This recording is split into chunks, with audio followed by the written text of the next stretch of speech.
Bueno, ahí está grabando. Buenísimo. Ahí se ve bien, no hay ningún problema, ¿no?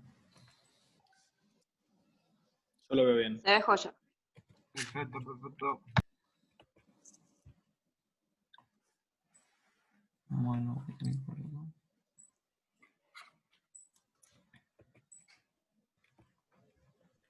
¿Dónde era que nos habíamos quedado, más o menos?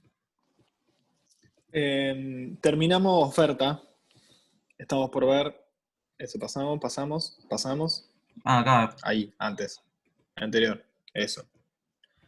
Bueno, la clase pasada llegamos a ver lo que era la demanda y la oferta. Si se acuerdan, la demanda dijimos que era la función que relaciona las cantidades demandadas con una serie de variables. La principal es el precio de los bienes y la oferta es la función que relaciona las cantidades ofrecidas con varias variables. La principal es el precio de los bienes. Es decir, ambas funciones nosotros las vamos a analizar la mayor parte del tiempo en el espacio de precios y cantidades.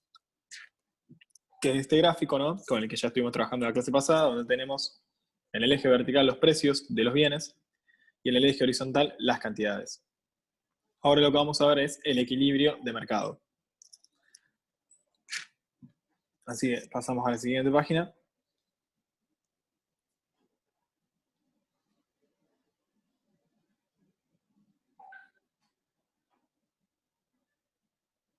Ahí estamos. El equilibrio de mercado básicamente se va a generar por la interacción entre esta oferta y esta demanda. Ambas van a ser una relación entre precios y cantidades. Como la demanda va a ser una relación negativa y la oferta va a ser una relación positiva, en determinado punto necesariamente se van a encontrar. Salvo que sea un caso súper excepcional, ¿no? Donde la oferta directamente empiece encima de la demanda, pero eso no vemos casos de eso, sería algo muy extraño. Entonces, normalmente lo que va a suceder es que la demanda y la oferta van a tener un punto en el cual van a coincidir. Es decir, que tanto oferentes como demandantes van a aceptar vender y comprar respectivamente las cantidades al mismo precio, ¿no? La misma cantidad al mismo precio, que es lo que vemos en la filmina siguiente. Como pueden ver, en ese punto del medio, en ese punto donde se cruzan oferta y demanda, nosotros vamos a tener un precio de equilibrio. Por eso, si llegan a ver bien, el precio de X tiene una E como supraíndice y la cantidad de X también tiene una E como supraíndice, porque son el precio y la cantidad de equilibrio respectivamente. Que sean de equilibrio, ¿qué quiere decir? Quiere decir que en ese punto, tanto oferentes como demandantes van a estar satisfechos. ¿Funciona? Por ahora sí, es una forma no Bien. muy ortodoxa de conexión, no puedo estar seguro de que siga Bueno, andando, pero por ahora no. dale, muchas gracias. Ahí me avisan que me lograron conectar la computadora. Así que sigo explicando mientras voy intentando entrar acá. Oferta y demanda entonces coinciden en determinado punto. Si ustedes ven lo que aparece, el cuadrado que tenemos arriba a la derecha, donde dice cantidad ofrecida de X es igual a cantidad demandada de X. Esa igualación nos va a ser clave porque va a ser la forma en que nosotros vamos a resolver lo que en definitiva va a ser un sistema de ecuaciones. Nosotros vamos a tener una ecuación que es la demanda, que va a ser la cantidad demandada de X es igual a tanto menos tanto por el precio, y vamos a tener otra ecuación que va a ser la oferta, que va a ser la cantidad ofrecida de X es igual a tanto más tanto por el precio. Para encontrar el punto de equilibrio, ese punto donde tenemos un precio y una cantidad de equilibrio, lo que vamos a hacer es igualar las cantidades demandadas y las cantidades ofrecidas. Algo importante es que en microeconomía los equilibrios son estables. ¿Qué quiere decir que son estables? Estables quiere decir que si nosotros nos desplazáramos fuera de ese equilibrio, la fuerza de la oferta y la demanda van a empujar al precio a que vuelva al equilibrio. ¿Sí? Es decir, que si nosotros nos pusiéramos por arriba de ese punto de equilibrio donde está marcado el círculo, eh, las propias fuerzas de la oferta y la demanda, como la oferta va a ser mayor que la demanda, van a empujar el precio para abajo, y en el caso contrario van a empujar el precio para arriba, llevándolo siempre, nuevamente, al punto de equilibrio. Esto es lo que vamos a ver más adelante.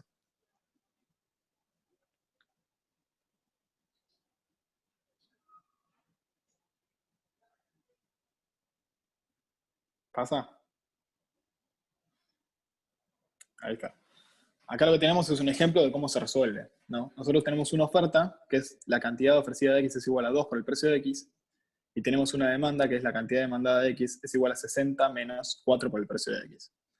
Tanto esta oferta y esta demanda lo que expresan son voluntades de determinados actores del mercado, ¿no? La oferta es la voluntad conjunta de todos los productores y la demanda es la voluntad conjunta de todos los consumidores. Para encontrar el equilibrio, siempre que nosotros queremos encontrar el equilibrio de mercado, vamos a proceder de la misma manera.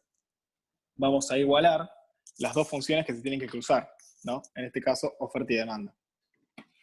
Esa igualación, como ven, sucede ahí en el renglón, donde dice cantidad ofrecida de X es igual a cantidad demandada de X. Entonces yo lo que voy a hacer es plantear que se tienen que igualar. Esas dos cantidades no van a ser iguales todo el tiempo, van a ser iguales solamente en un punto del gráfico. Y lo que voy a hacer es reemplazar a cada lado de esa igualdad por la oferta y la demanda.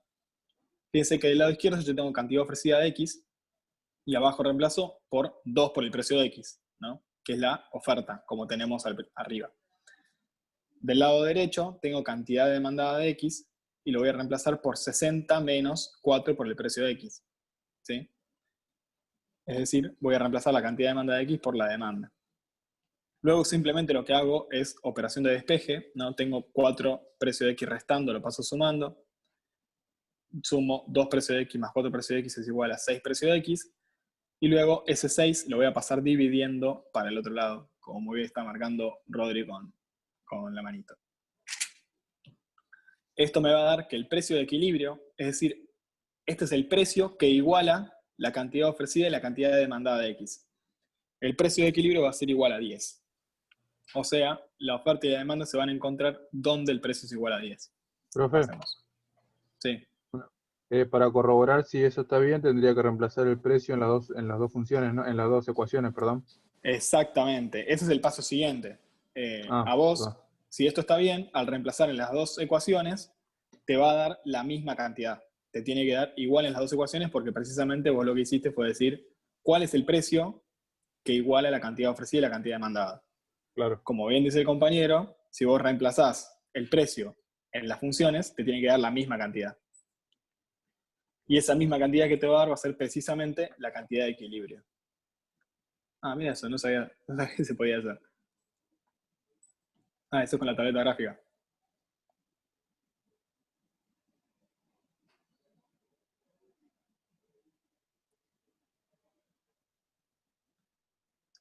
Eso es exactamente lo que está escribiendo Rodri. ¿Qué hizo? En oferta, reemplazó precio por 10. Entonces tenemos 2 por 10 igual a 20. En demanda, reemplazó el precio por 10 también. Tenemos 60 menos 4 por 10. 60 menos 40 es igual a 20. Como ven, tanto la oferta como la demanda me dan la misma cantidad. Por ende, primero yo corroboro que lo hice bien. ¿Sí? Porque es lo que uno quería, que te dé la misma cantidad. Y en segundo lugar, encuentro 20, que es la cantidad de equilibrio. Pasemos a primero. Eso es exactamente lo que está en esta filmina. Siguiente. Acá está el gráfico de este ejemplo, ¿no? Esa oferta es 2 por el precio de X y esa demanda es 60 menos 4 por el precio de X. Están graficadas de la forma en que aprendimos a graficarla la clase pasada. Y fíjense que en el punto en el que se cortan, como está más o menos bien hecha la escala, se cortan exactamente donde el precio es igual a 10, ¿no? La línea punteada, y la cantidad es igual a 20. Ese es el precio de equilibrio y esa es la cantidad de equilibrio.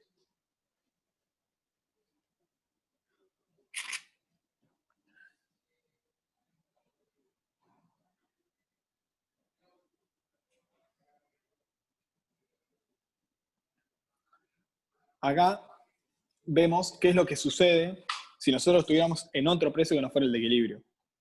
Fíjense qué pasaría si el precio fuera igual a 5, ¿no? Supónganse que el precio en determinado mercado, el precio de equilibrio, por decir cualquier cosa, de la harina es de 5 pesos, no sé qué cantidad, sería una cantidad muy pequeña, ¿no? Pero supónganse que el precio de equilibrio es de 10 pesos de la harina, o de 10 dólares, o de 10 reales, lo que quieran. El equilibrio es 10, pero ¿qué sucede si el precio de repente en un mercado está a 5? Lo que va a suceder es que la cantidad demandada, fíjense, la línea punteada que sale del 5, la cantidad demandada va a ser 40, ¿sí? Que es el momento en el que la demanda pasa por el valor de precio 5. Y la cantidad ofrecida va a ser 10, ¿no? Entonces lo que yo tengo es un exceso de demanda.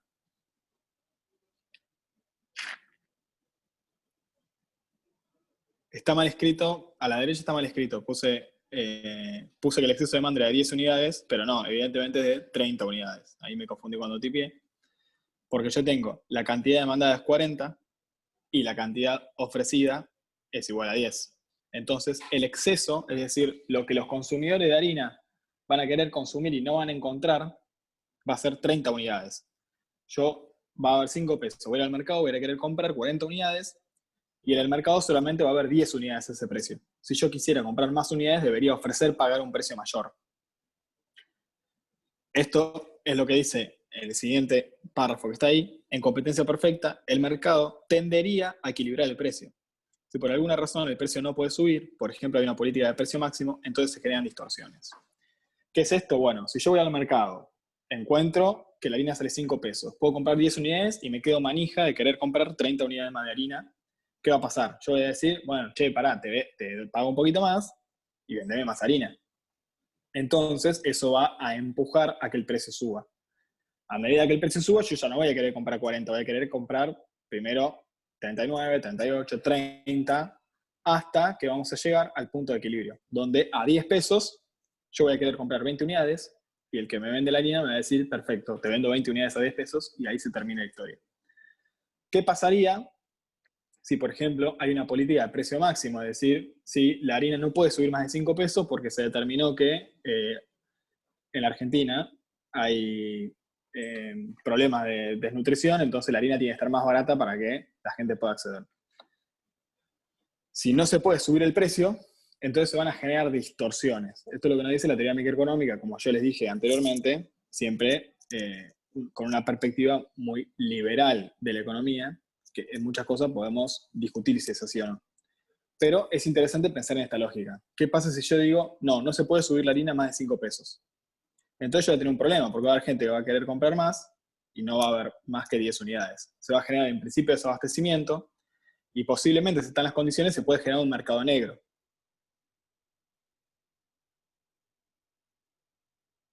Pero,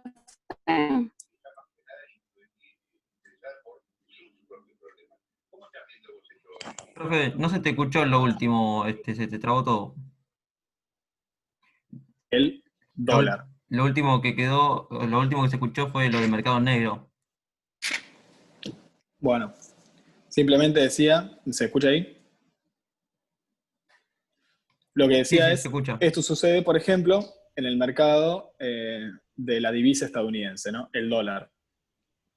¿Qué pasa en el mercado del dólar? Hay un precio regulado por el Estado, no está regulado mediante un precio máximo, está regulado de otra manera, pero en definitiva hay un precio regulado por el Estado que hoy en día está alrededor de 75 pesos y hay un mercado negro donde el dólar se compra y se vende a 130 pesos, ¿no?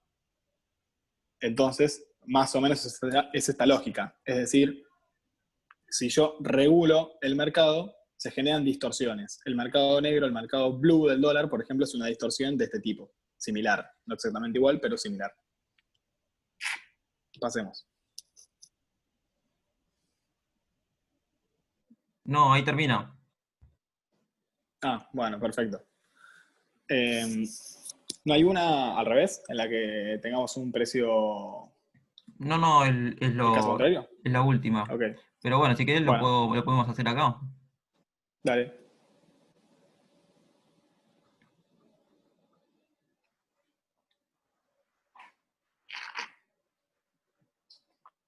Mientras tanto voy armando para conectarme directamente a la compu. Uno lo que podría tener es una política de precio mínimo, que esté por encima del nivel de equilibrio. Supóngase precio igual a 15. Donde tendría una línea punteada más o menos por acá. Supónganse que está punteado.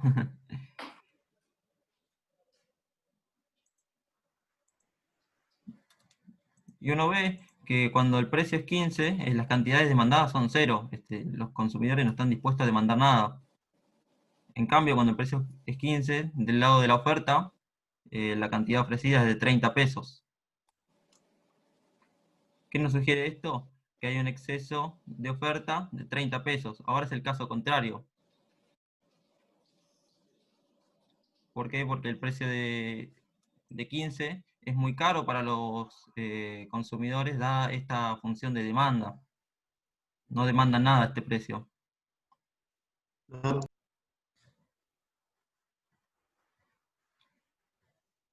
¿Cómo? No afectaría en nada. ¿No entendiste? Bueno, supónganse ahora el caso contrario. Uno tiene una política de precio mínimo por encima del nivel de equilibrio. Antes estaba por acá, era un precio máximo. No se podían vender más unidades a un precio mayor a 5. O sea, todas estas unidades que en un mercado libre se podrían vender, no se están vendiendo por la regulación que hay en el medio. ¿Me seguís? Eso era lo que pasaba cuando había un precio máximo. Cuando hay un precio mínimo, la lógica es similar, pero a su vez es distinta. ¿Por qué? Porque uno tiene la regulación del precio, en este caso por encima del nivel de equilibrio. Si el precio de equilibrio es 10, ahora la regulación viene y te dice, no, tiene que estar 15. Bueno, ¿qué pasa con las cantidades demandadas a un precio de 15? Son cero. ¿Por qué? Porque justo coincide con la ordenada al origen de esta función de demanda. Para el caso de la oferta, las empresas están dispuestas a ofrecer 30 en el mercado. Pero ¿qué pasa? Nadie a ese precio le quiere comprar nada. Son cero las cantidades demandadas.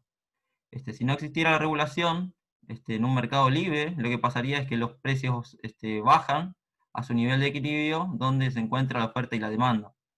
En este caso, no se genera un exceso de demanda, sino que sería un exceso de oferta.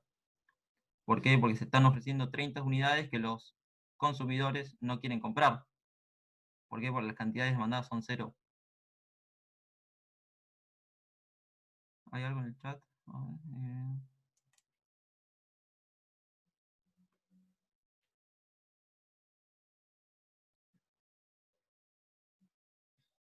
Perfecto, ¿se entendió entonces? Rodri, Sí, perdón, al principio cuando había empezado a hablar el profesor, se me cortó el wifi. ¿Me podrías explicar rápido lo del exceso de demanda, porfa? Lo del primer párrafo. sí, claro. Gracias. Bancame que borro lo que está acá.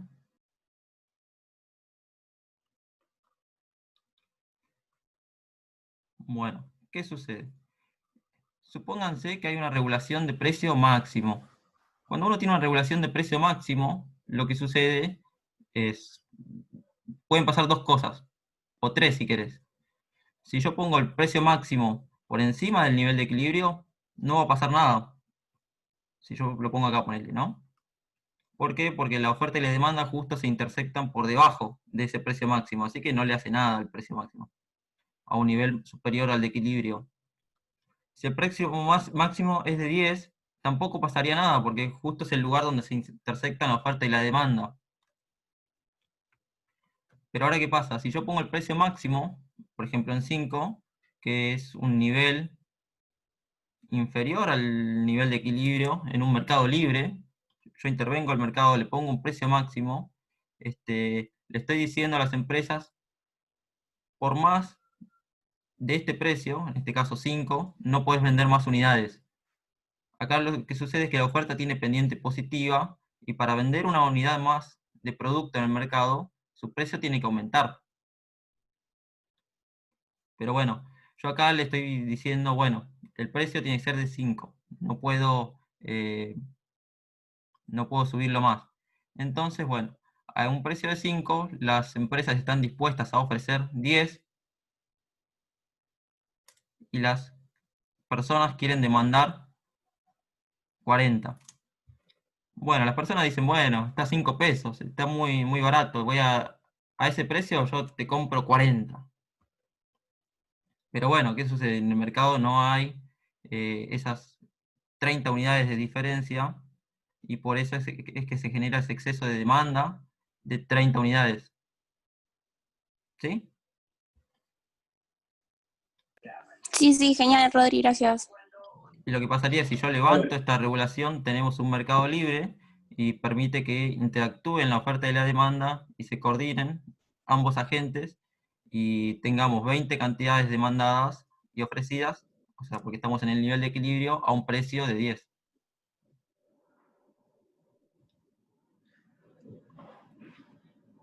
Perfecto, Rodri. ¿Me escuchan bien ahí? Sí, sí, se escucha. Me Ahí cambié veo la en el chat, computadora. hay unos cuantos mensajes. Estuve contestando. Ah, perfecto. Ahora vos fuiste el profe y yo el Invertimos los script. roles.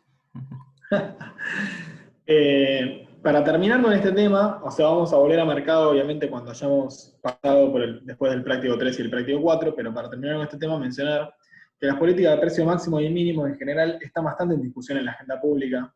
Es importante que lo tengan en cuenta porque es un tema de debate normalmente de la economía y son cosas que se aplican. Hoy en día hay política de precios máximos en Argentina para un montón de cosas. Se aplicó desde el principio de la pandemia. Primero estaba precios cuidados, que es una política de precio máximo laxa, porque se supone que son precios consensuados con los productores. Después directamente, por caso de la emergencia, se aplicó una política de precio máximo, que ya es coercitiva, es decir, vos lo obligás a los productores a que pongan un precio máximo, no es el que quiere entra y el que no se queda fuera, es obligatorio para todos. En su momento, cuando se aplicó la política de precio máximo en Argentina, hubo un importante debate, porque los economistas neoliberales, que suelen estar siempre en contra de la intervención estatal, decían, esto va a generar desabastecimiento.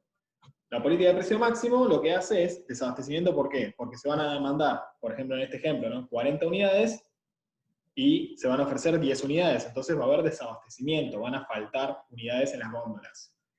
Y si recuerdan, los primeros días de la pandemia hubo como bastante barullo de decir va a haber desabastecimiento, etc. La gente salió corriendo, se compró un montón de papel higiénico y comida no perecedera. Al final no pasó nada de eso. No sucedió que hubiese desabastecimiento. O sea, lo que dice la ley de oferta y demanda no se cumplió. Por lo menos hasta ahora. Lo cual es interesante porque los que hayan visto el video que yo mandé hace un par de semanas del debate entre Guillermo Moreno y está bueno esto que dice Joaquín en el tramo. Lo que dice Guillermo Moreno y Carlos Maslatón, que discutían, Guillermo Moreno le decía, lo que no tiene en cuenta la ley de oferta y demanda son los márgenes.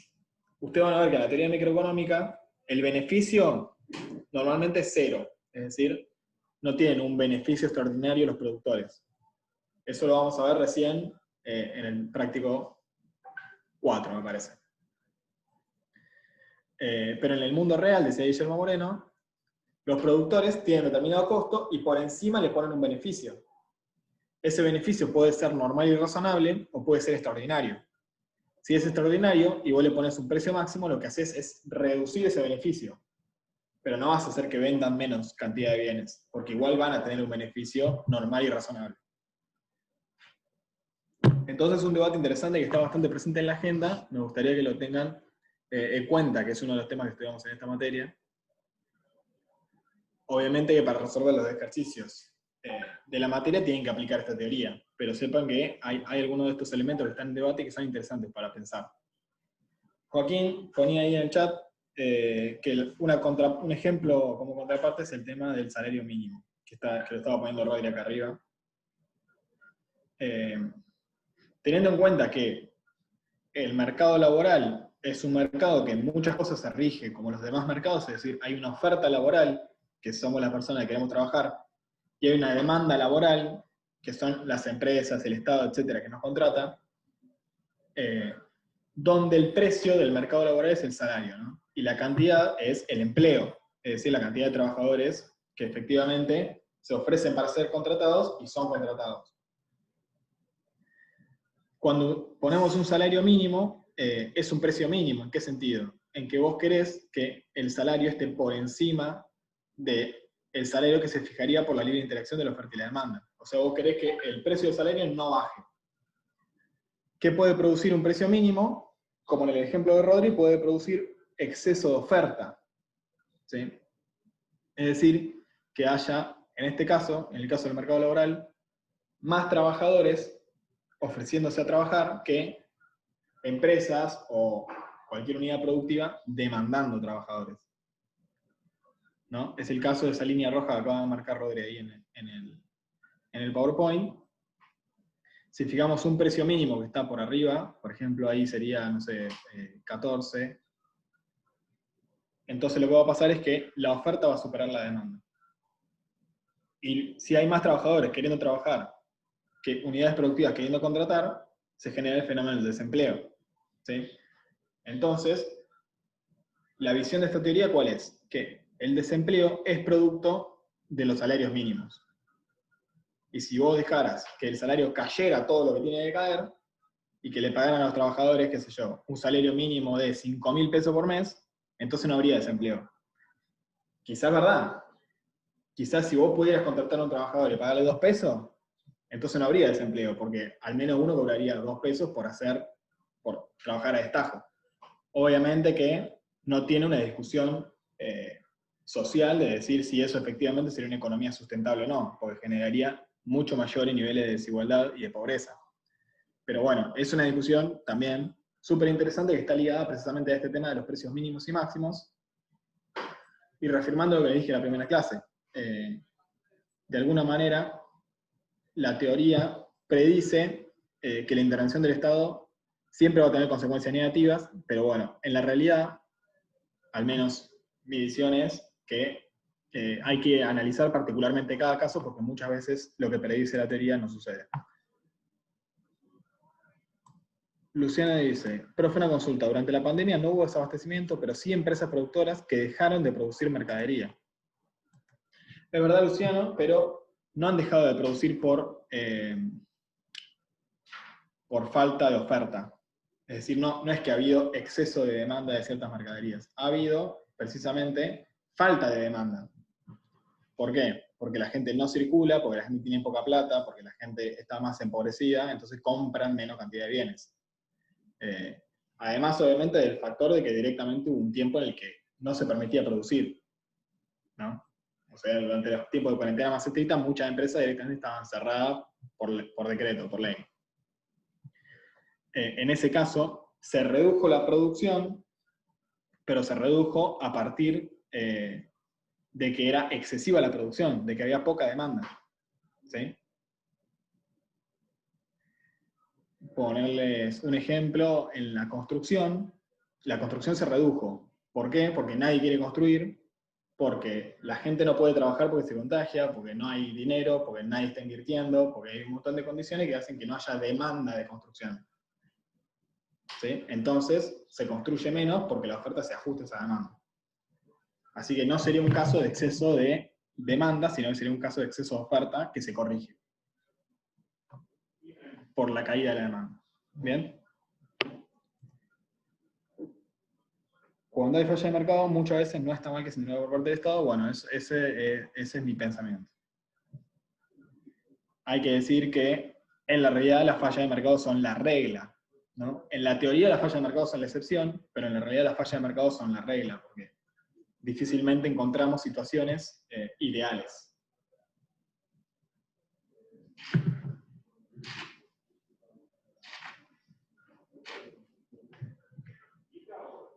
Bueno, lo de los lácteos es todo un tema. La industria láctea está en crisis desde hace bastante tiempo en Argentina, y puede ser que ese sea un caso en el cual los precios sean insuficientes para incentivar la producción. Es una industria que está en crisis hace muchísimo tiempo, que profundizó mucho su crisis durante los últimos 3 años. Así que en ese caso particular puede ser que sea un ejemplo en el cual hay demanda, pero la oferta está reducida porque no llegan a cubrir los costos. Es decir, en este caso no es, no se debe a un precio máximo que reduce beneficio extraordinario, sino ya a un precio que está muy al límite de los costos que tiene que cubrir la empresa. Me encantaría discutir un montón sobre la industria láctea y un montón de industria de Argentina, pero deberíamos pasar a la siguiente filmina. Además, no soy para nada especialista en la industria láctea, pero bueno, es un tema interesante que podemos investigar y seguir discutiendo en las otras clases. Exactamente, sí. Es un producto esencial, es un producto que necesita llegar a la totalidad de la población, pero es un producto que hoy en día tiene problemas con los costos. Quizá la solución pasaría por pensar un plan de inversión y productividad para lograr que los costos disminuyan de manera que sea accesible para todos. Pero bueno, eso ya excede mucho el tema de la clase. Entonces comenzamos con la clase de 3 ahora. Sí, como yo tengo la compu, lo puedo hacer desde acá. Así que si querés ponerme como coanfitrión y comparto.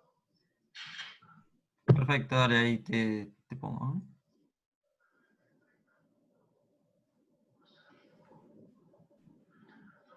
Aprovecho para recordarles que hoy a las 6 de la tarde voy a estar por Facebook en una actividad sobre deuda externa. Lo comentaba por el grupo ayer, me parece. Así que quienes estén interesados, la verdad me encantaría que puedan participar. Fíjate de ponerme como anfitrión porque no puedo ver. Sí, sí.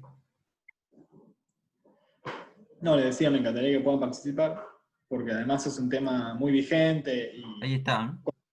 económica, mi experiencia es que lo que más quiere uno es poder sentarse a la mesa a la noche y que te pregunten, ¿y vos que estudiás ciencia económica, cuánto va a valer el dólar?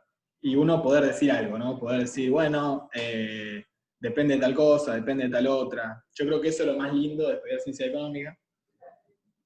Si quieren mi opinión, yo creo que el dólar va a valer 84 pesos el 30 de diciembre, así que pueden responder eso, o pueden venir a la charla y conocer el tema deuda, dólar, etcétera, más en profundidad.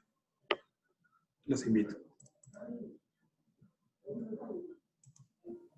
Profe, Sí. ¿qué página es para verlo hoy a la tarde? No la tengo, después te las paso por el grupo. Bueno,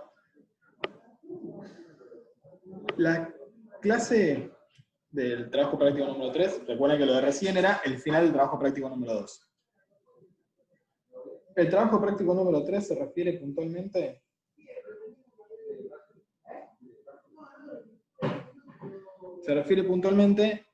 a la teoría de la demanda, ¿no? Nosotros dijimos, primero vamos a analizar el mercado de forma muy general y después vamos a profundizar en cómo se forma la demanda y en cómo se forma la oferta, es decir, todos los factores que están detrás, de decir, bueno, la demanda depende del precio, del ingreso, piribiri, biribiri. Bueno, ¿por qué? Es decir, partimos de una persona que quiere comprar un bien, ¿cuál es el proceso en el cual llega a decir, bueno, a tanto precio compro tanta cantidad, a tanto precio compro tanta y a tanto precio compro tanta? ¿Cómo se forma eso? Esa es la pregunta que vamos a responder en el trabajo práctico número 3. Había alguien levantando la mano. Si quiere, puede hablar.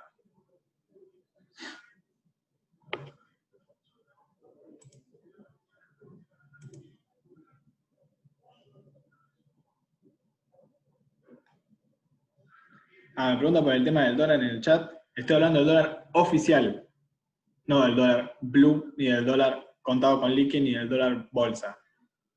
¿Sí? El dólar oficial hoy está en 75. Ustedes tienen el oficial, el solidario, el blue y el financiero. Esos 4 son los principales. Yo digo el oficial.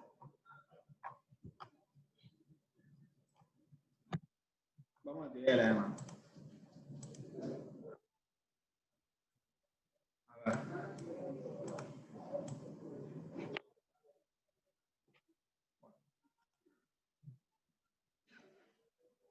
La teoría de la demanda va a estar muy vinculado con lo que se llaman las preferencias del consumidor. ¿Sí? nosotros vamos a basarnos en cada consumidor individual, y cada consumidor individual va a tener ciertas preferencias respecto a los bienes que quiere consumir. Las preferencias, que es esto que nosotros decíamos, los gustos y necesidades cuando veíamos los factores de demanda, van a ser la base sobre la cual uno va a decidir su consumo. Después, sobre las preferencias, vamos a tener cuánto ingreso tengo, cuánto cuestan esos bienes, cuánto cuestan otros bienes, y cuánto prefiero un bien respecto a otro. Cuando nosotros hablamos de preferencias en teoría del consumidor, vamos a asumir que cumplen tres propiedades que se llaman las acciones, los axiomas, perdón, de las preferencias, que son los tres que están ahí. En primer lugar, completitud. ¿Qué quiere decir completitud? Quiere decir que yo voy a poder decidir en cualquier momento si prefiero un bien, si prefiero el otro, o si soy indiferente entre ambos bienes o entre ambas cantidades de bienes. ¿Sí? Es decir, cualquier canasta de bienes, yo voy a poder cuantificar exactamente si prefiero esta canasta o si prefiero la otra. O en todo caso voy a poder decir, soy indiferente entre ambas canastas, es decir, prefiero cualquiera de las dos. Lo que no voy a poder decir es, no sé cuál prefiero. O no voy a poder decir, prefiero un día esta y otro día esta. ¿Sí? En segundo lugar, la segunda propiedad va a ser la transitividad. Transitividad es una propiedad que se usa en muchos campos. Quiere decir que si prefiero A por sobre B, y prefiero B por sobre C, entonces voy a preferir A por sobre C. ¿Sí? Básicamente, si me gustan más las manzanas que las mandarinas, y las mandarinas que las bananas, necesariamente me gustan más las manzanas que las bananas. ¿Sí? No puede haber una situación circular, donde yo prefiera las manzanas más que las mandarinas más que las bananas, y las bananas más que las manzanas. No. Tiene que ser transitivo. Si yo prefiero una cosa sobre la otra, y la otra sobre otra, entonces prefiero la primera sobre la última también. Y más todavía, ¿no?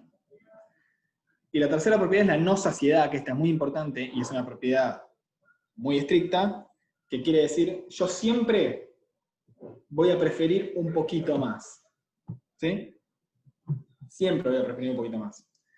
Quiere decir que si yo como 2 manzanas, prefiero comer 3. Si como 3, prefiero comer 4. Si como 4, prefiero comer 5. Si como 200, prefiero comer 201. Esta no saciedad no quiere decir que a mí me va a dar lo mismo sumarle una cuando comí una sola, que sumarle una cuando comí 1000. Quiere decir, como va a haber utilidad marginal decreciente, que después vamos a ver lo que es, yo obviamente la primera manzana me va a mejorar muchísimo, la segunda me va a mejorar un poco menos, la tercera un poco menos, la número 10.000 me va a mejorar casi nada, pero me va a mejorar siempre. No es que en determinado momento voy a vomitar la manzana y no voy a querer más. Así que este es un supuesto, si se quiere, más o menos restrictivo, ¿no? Porque en el mundo real uno sí hay saciedad, uno se cansa de consumir manzanas, salvo que seas rico. El consumidor tiene preferencias sobre la base de distintas canastas de bienes. Es decir, nosotros siempre vamos a analizar las preferencias teniendo en cuenta 2 bienes. Yo voy a elegir determinada canasta de, por ejemplo, alimentos y ropa de vestir, o por ejemplo manzanas y bananas, y voy a elegir entre 2 canastas de manzanas y bananas. Entre comer una manzana y 2 bananas, o entre comer 2 manzanas y una banana. Eso van a ser canastas de bienes. ¿Sí? Es decir, siempre voy a estar mirando más de un bien. Si yo mirando un solo bien es fácil, siempre quiero más. Prefiero 3 manzanas, prefiero 4, prefiero 5. Ahora, si yo tengo 2 manzanas y una banana, o una manzana y 2 bananas, no es obvio cuál prefiero. Depende de cada consumidor. Está el que va a preferir 2 manzanas y está el que va a preferir 2 bananas. ¿Sí? Después se van a tener que cumplir nuestras propiedades. Es decir, si yo prefiero 2 manzanas, lo tengo que preferir siempre y tiene que ser transitivo, es decir, después tengo que preferir 3 a 2 a 1 y no tengo que saciarme. Bueno. Acá tenemos una tabla de preferencias. ¿Sí? Donde yo lo que tengo son distintas canastas. Acá en vez de ver dos bienes, vamos a ver como dos grupos de bienes. Pero como pueden ser alimentos y prendas de vestir, esto pueden ser manzanas y bananas, ¿sí? O barbijos y ambos, o barbijos y autoservilómetro, o barbijos y carne de vaca, cualquier cosa. Acá lo que vamos a tener es distintas canastas, o sea, distintas combinaciones, ¿no? En la primera canasta tenemos 20 unidades de alimentos y 3 unidades de prenda de vestir. En la canasta B tenemos 10 unidades de alimentos y 5 de vestir. En la canasta C, 40 de alimentos y 2 de prenda de vestir. Lo que nosotros vamos a hacer es expresar estas canastas en un gráfico, como nos gusta hacer en microeconomía. Antes, esto es importante, presten muchísima atención porque en esto se equivocan. En el práctico 2, recién cuando vimos mercado, nosotros estábamos graficando en el espacio de precios y cantidades, ¿sí? El eje vertical eran precios y el eje horizontal eran cantidades. Ahora vamos a graficar en otro espacio, no va a ser en ese espacio, no va a ser espacio, precio, cantidad. Ahora vamos a graficar en un espacio donde vamos a tener cantidad, cantidad. Porque vamos a tener cantidad de un bien en el eje vertical y cantidad de otro bien en el eje horizontal. ¿Está bien? En este caso vamos a tener prendas de vestir en el eje vertical y alimentos en el eje horizontal. Es decir, es otro espacio, acá no podemos graficar la demanda, ¿sí? Acá la demanda no va a estar en este espacio. Se va a derivar de acá, en determinado momento la vamos a derivar a la demanda hacia el espacio de precio y cantidades, pero no se puede graficar en el espacio en el que vamos a graficar esta canasta, porque este es un espacio cantidad-cantidad. ¿Sí? Es importante para que no se confundan. Ustedes tienen que saber, si yo les estoy hablando de determinado tema, y ustedes tienen que hacer un gráfico, tienen que saber si van a hacer un gráfico de precios-cantidades, o si van a hacer un gráfico de cantidades-cantidades, o si van a hacer un gráfico de ingreso y otra cosa, ¿está bien? Profe, ahí en el chat te están diciendo si puedes repetir brevemente lo de completitud y transitividad. Esto es más que nada teórico, lo de completitud y transitividad y no sociedad. Yo les pido encarecidamente que vayan a las clases teóricas, espero que todos estén yendo. Básicamente son 3 propiedades la de las preferencias, lo digo rápido. Completitud quiere decir que cualquier canasta va a estar enmarcada dentro de mis preferencias, ¿sí? O sea, yo cualquier canasta tengo que poder decir si la prefiero por sobre otra, si soy indiferente, etc. Todas entran dentro de mis preferencias de alguna manera. Transitividad quiere decir que si yo prefiero la canasta A a la canasta B, y la canasta B a la canasta C, entonces prefiero la canasta A a la canasta C. ¿Está bien? O sea, hay una lógica racional en mis preferencias. Rodri me decía, es importante acá remarcar el supuesto de la racionalidad de los consumidores, que es uno de los primeros supuestos que pusimos en la materia, ¿no? Los consumidores son racionales, los individuos son racionales. Si yo prefiero una computadora a una tablet, y prefiero una tablet a un smartphone, entonces prefiero una computadora a un smartphone, ¿sí? Por transitividad. Y la de no sociedad no me pidieron que la explique, así que no la explico, pero es lo más fácil. Es, prefiero 2 computadoras a una, y 3 a 2, y 100 a 99. Este va a ser el espacio en el que vamos a graficar las canastas de bienes, ¿sí? Que es un espacio cantidad-cantidad, porque yo en el eje vertical tengo prendas de vestir, y ahí voy a tener una prenda de vestir, 2 prendas de vestir, 10 prendas de vestir, y en el espacio horizontal, en el eje horizontal, perdón, tengo alimentos, voy a tener un alimento, 2 alimentos, 10 alimentos, 20 alimentos. Acá no hay precios, ¿sí? O sea, acá no van a estar graficados los precios. Van a ver después que los precios aparecen en forma dependiente, de otras maneras, pero no en los ejes, ¿ok? Bueno, yo acá voy a poner básicamente las escalas de cada uno, ¿no? Esto me va a servir para graficar esta tabla. ¿Sí? Fíjense que las prendas de vestir, lo máximo que tengo es 5, y los alimentos, lo máximo que tengo es 40, entonces, más o menos, sé que esta escala me sirve para que me quede todo dentro del gráfico. Si yo pusiera alimentos 1, 2, 3, 4, no voy a llegar a graficar los 40 alimentos, ¿no? Así que eso es solo eso. Y ahora pongo las canastas que estaban en la tabla, que acá la vuelvo a escribir. La canasta A, por ejemplo, tiene 20 unidades de alimento y 3 unidades de prenda de vestir, entonces donde se cruzan el 20 y el 3, ahí va la canasta A. Yo lo hice con un círculo medio gordito, pero en realidad la forma correcta de graficarlo sería con un punto, ¿sí? Un punto que esté ahí donde se cruzan el 20 y el 3.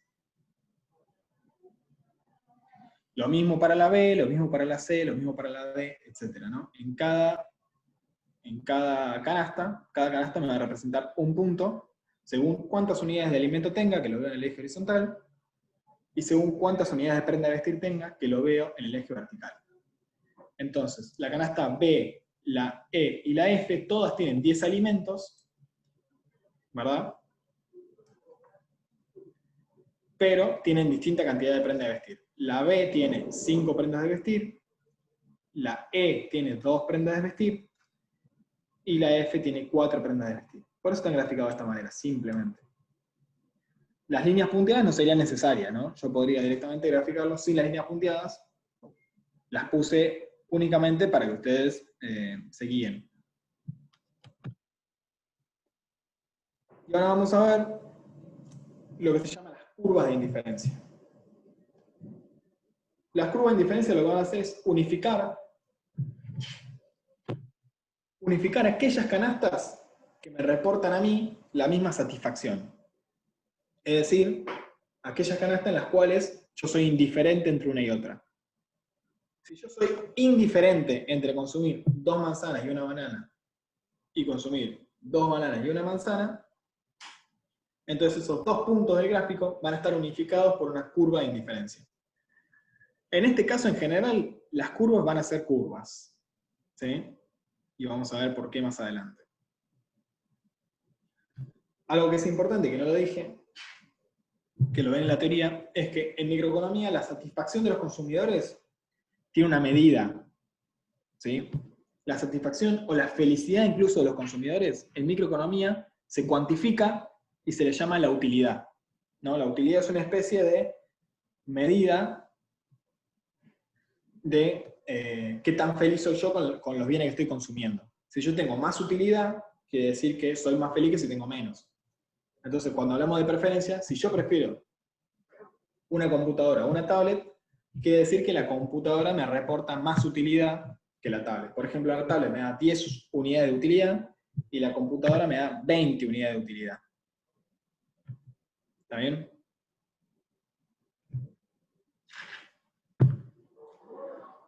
Como les dije, las curvas de indiferencia lo que van a hacer es unir todas aquellas canastas que me reporten la misma utilidad. O sea, todo lo que me dé 20 unidades de utilidad, ya sea una tablet y 0 manzanas, ya sea media tablet y 1000 manzanas, o ya sea ninguna tablet y 80.000 manzanas, supóngase que yo soy indiferente entre 80.000 manzanas y una tablet, eso me va a reportar la misma utilidad. Y van a estar unidas todos esos puntos distintos por una curva de indiferencia. Se llama indiferencia porque yo soy indiferente entre consumir cualquiera de las canastas de la curva. Todas me reportan la misma utilidad. 3 elementos importantes de la curva de indiferencia. Si están más lejos del origen, o sea, si están más arriba de la derecha, quiere decir que me van a reportar más utilidad. ¿Sí? Si están más cerca del origen, quiere decir que me van a reportar menos utilidad. Es decir, las que están más cerca del 0 va a ser menos utilidad y las que están más lejos del 0 van a ser mayor utilidad. Esto, al igual que la de abajo, es debido a la propiedad de no saciedad, de que si yo tengo más, es mejor. ¿Sí? Entonces, si yo estoy más alejado del 0, o sea, consumo más bienes, soy más feliz. Además son decrecientes. Esto también es debido a la propiedad de no saciedad. ¿Por qué son decrecientes? Porque yo, para mantener la misma utilidad, si yo me quedo consumiendo la misma cantidad de un bien, tengo que bajar la unidad del otro para ser indiferente, ¿no? Supónganse que yo consumo 10 manzanas y 9 bananas. ¿Sí? Para ser indiferente, si yo sigo consumiendo, si yo sigo consumiendo 10 manzanas exactamente, y me muevo, es decir, aumento la cantidad de bananas, necesariamente, entonces va a subir mi utilidad. ¿Sí? Si yo sigo consumiendo 10 manzanas y paso de 9 bananas a 10 bananas, sí o sí voy a tener más utilidad. Si yo quiero aumentar la cantidad de bananas, o sea, pasar de 9 a 10, para que mi utilidad sea la misma, necesariamente voy a tener que bajar la cantidad de manzanas. ¿Cuánto lo voy a tener que bajar? Depende de mis preferencias, ¿no? Capaz que tengo que bajar una unidad de manzanas, y entonces consumo 10 bananas y 9 manzanas y es lo mismo. O capaz que tengo que bajar 2 unidades de manzanas, o 5 unidades de manzanas, porque prefiero mucho las bananas. Necesariamente son decrecientes las curvas de indiferencia. Ahora lo vamos a ver gráficamente. Y por último, no se cruzan las curvas de indiferencia. ¿Sí? Es decir, todas las curvas de indiferencia no se van a cruzar, no van a formar X. Debido a la propiedad de transitividad, porque si se cruzaran, quiere decir que yo soy indiferente entre esta canasta y esta, pero a la vez, la de abajo y la otra debería ser menos preferida. Y eso violaría la propiedad de transitividad. Esto teóricamente, por lo menos para la parte práctica, no es tan importante que lo sepan, pero sí más o menos que se imaginen la forma de no tener las curvas de indiferencia. Mientras más lejos del origen, mejor. Van a ser decrecientes y no se van a cruzar. Ahora lo que vamos a hacer es, en el gráfico de las canastas, vamos a dibujar posibles curvas de indiferencia. ¿Sí? Este sería un ejemplo, ¿no? Cada una de estas líneas es una curva de indiferencia. ¿Qué quiere decir esto, entonces? Quiere decir que yo soy indiferente entre consumir la canasta B y la canasta A. Y entre la canasta A y la canasta C también soy indiferente. ¿Por qué? Porque las une la misma curva de indiferencia. A su vez soy indiferente la canasta B y la C, ¿no? O sea, estas tres, entre las tres soy indiferente, entre la A, la B y la C. En cantidades de bienes, esto es, me da lo mismo consumir 40 unidades de alimento y 2 de prenda de vestir, 23 o 10 y 5. ¿Sí? Me da lo mismo. A su vez, con esta forma de las curvas de indiferencia, la canasta D va a ser preferida a esas tres, porque está en una curva de indiferencia superior, o sea, más lejos del cero. ¿Sí? O sea, yo prefiero consumir 30 unidades de alimentos y 4 unidades de prenda de vestir a consumir cualquiera de las otras canastas. Por ejemplo, si comparo la D y la B, prefiero 30 unidades de alimento y 4 de prendas de vestir a 10 unidades de alimento y 5 de prendas de vestir. Esto no es evidente, ¿sí? Porque yo en la B tengo más prendas de vestir. Tengo 5 prendas de vestir en vez de 4. Tengo menos alimentos, ¿no? Tengo 20 unidades de alimentos menos.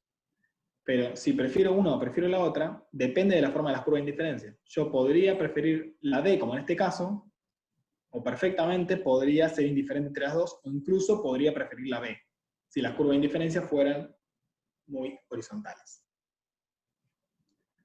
La F es menos preferida que la B, la A y la C, y que la D también, y la E es menos preferida que todas.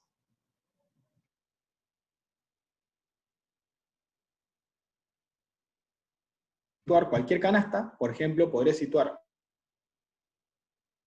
¿no? Podría situar una canasta.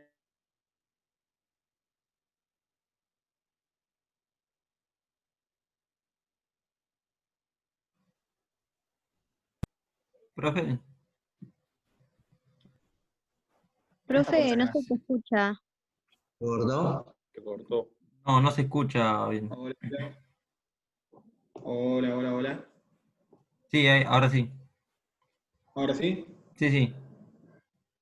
Decime hasta dónde llegamos. No me acuerdo, pero unos 20 segundos atrás. Bien. Les decía que yo podría situarme en este gráfico en cualquier lugar, por ejemplo, acá, y decir, bueno, acá tengo otra canasta, tengo 20 unidades de alimento y 4 de prenda de vestir. La canasta G, le ponemos el nombre, o la canasta Federico, si quieren, la que quieran, cualquier nombre.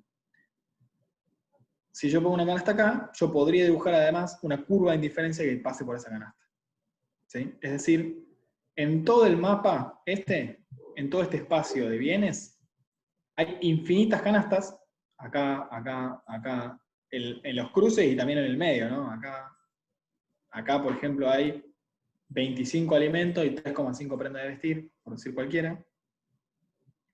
En todo este paso hay infinitas canastas, y a su vez, como hay infinitas canastas, hay infinitas curvas de indiferencia que las unen, ¿no? O sea, acá en el medio yo tendría infinitas curvas de indiferencia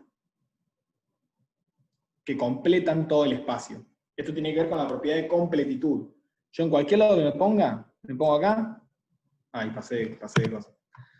Me pongo acá y puedo tener una curva de indiferencia que pasa por ahí. Me pongo acá y tengo una curva de indiferencia. Me pongo acá arriba y tengo una curva de indiferencia. En todos lados voy a tener canastas y curvas de indiferencia. Son infinitas, ¿sí? Y completan todo el espacio de bienes. El siguiente gráfico es mostrarles que este es un posible mapa de curvas de indiferencia, pero podría haber otros. Por ejemplo, las curvas de indiferencia podrían ser así. Fíjense que ahora las preferencias del consumidor son distintas. ¿Sí? Las propiedades de las curvas son igual que antes. Mientras más lejos del origen, mejor. Son decrecientes, ¿no? Tienen pendiente negativa. Y no se cruzan. Pero fíjense que ahora, por ejemplo, miren la canasta B y la D. Acá yo prefería la canasta D, y ahora soy indiferente entre la canasta B y la D. Ahora hay una curva de indiferencia que las une. Fíjense la F y la A. Yo antes prefería la A a la F, y ahora soy indiferente entre la A y la F. Fíjense, por ejemplo, la F y la C. Yo acá prefiero la C. ¿Sí? O sea, prefiero 40 unidades de alimento y 2 de prenda de vestir. Acá prefiero la F. Acá prefiero 10 unidades de alimento y 4 de prendas de vestir. ¿No? Las mismas canastas, distintas preferencias. Estos pueden ser dos consumidores, uno Rodrigo, otro Federico, se enfrentan a las mismas canastas y uno dice, no, mira, yo la verdad que prefiero la C, yo soy más feliz si consumo la canasta C. Y Rodrigo dice, no, yo la verdad soy más feliz si consumo la F, yo prefiero tener más ropa, más camperas, y pasar un poquito. Hay algo que no entiendo. Sí. ¿Cómo llegás a la F en ese punto? Porque ¿Cómo llegás? B está arriba. La F, vos decís que es preferible la F. O sea, ¿cómo llegás al punto de decir sí, es preferible la F? Acá yo estoy diciendo entre la F y la C, ¿sí? Acá yo estoy diciendo que la F es preferible a la C. F y C. En este mapa, B es preferible a la F. Y en cualquier mapa B va a ser preferible a la F. ¿Sí? Fíjate que tanto en este como en este es preferible. ¿Por qué? Porque B y F tienen la misma cantidad de alimentos, pero B tiene más prenda de vestir. Entonces acá no importa cómo sean las curvas de indiferencia, porque para que F estuviera arriba de B, tendría que ser...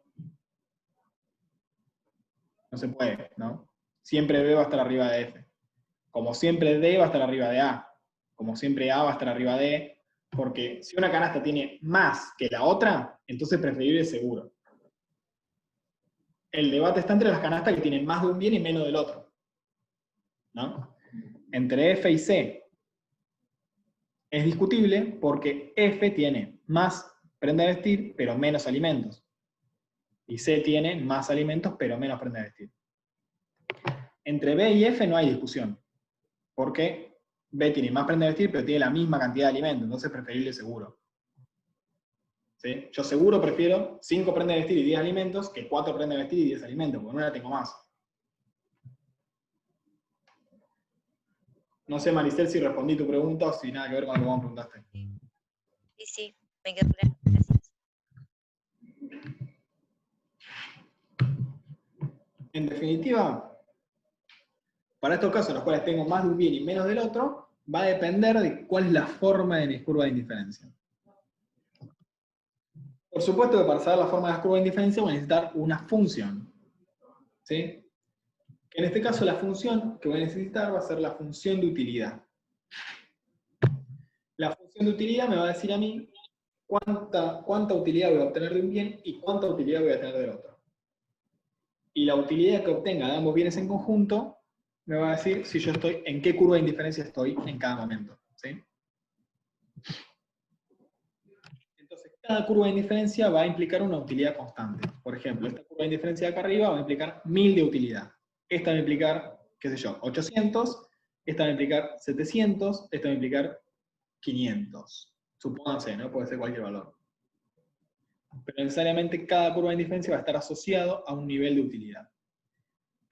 Yo quería hacer una acotación al respecto. Lo que en definitiva nos importa es el orden de las curvas de indiferencia y no el nivel de utilidad. Porque supónganse una función, una curva de indiferencia que reporte una utilidad de 10 para un consumidor, para otro consumidor puede darle una utilidad de 10 millones. En definitiva, lo que nos importa es el orden, no el número.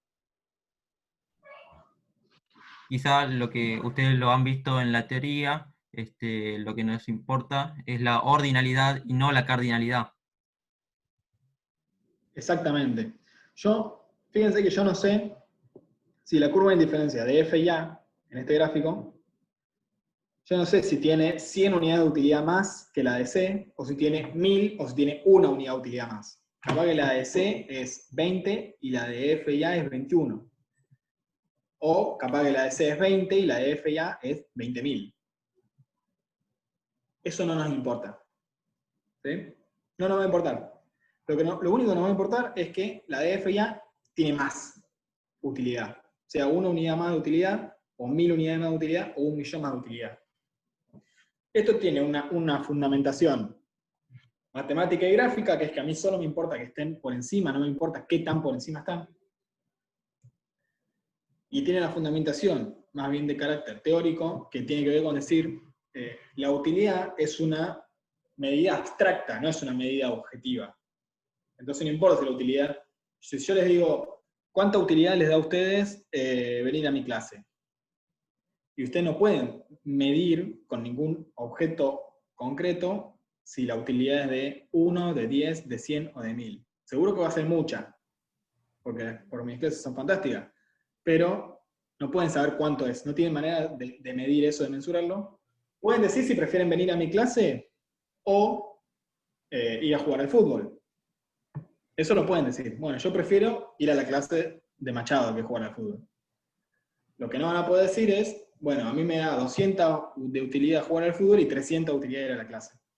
Lo que nos importa a nosotros, bien le decía Rodri, es cuál le da más. ¿Sí? No cuánto, pero sí cuál les da más. Profe, Sí. una consulta.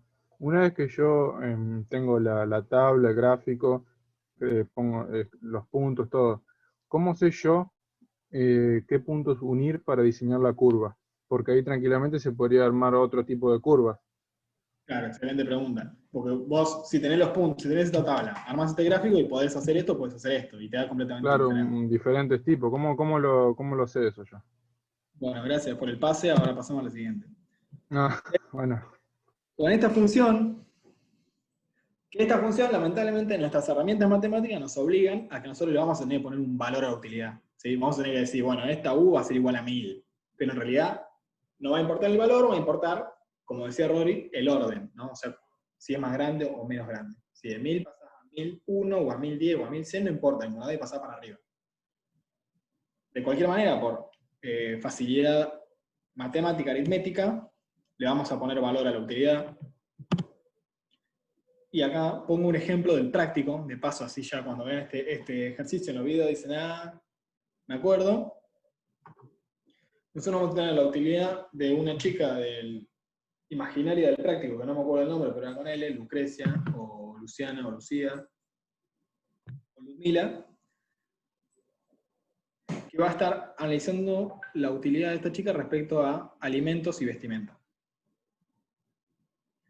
La utilidad de Lucía, pongamos, o Lucrecia, o Ludmila, va a ser igual a 10 por la cantidad de alimentos que consume por la cantidad de vestimenta que consume. ¿Sí? Entonces esto es una función. Es una función con 3 variables en este caso, porque tenemos 2 variables de bienes y tenemos la variable de la utilidad.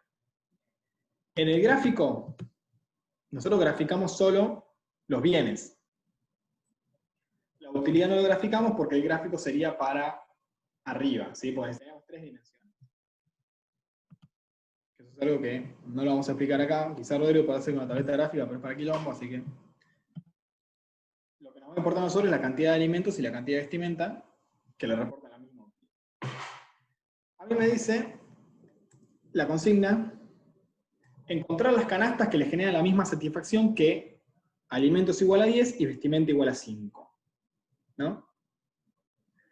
Entonces acá vamos a encontrar las mismas canastas, las canastas que generan la misma satisfacción, que se refiere a la curva de indiferencia. O sea, tenemos que graficar la curva de indiferencia o encontrar la forma de la curva de indiferencia de Ludmila.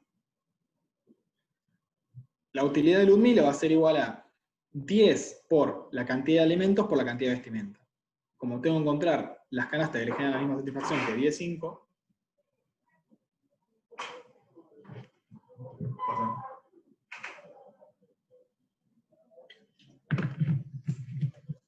¿qué perdiste? Sí.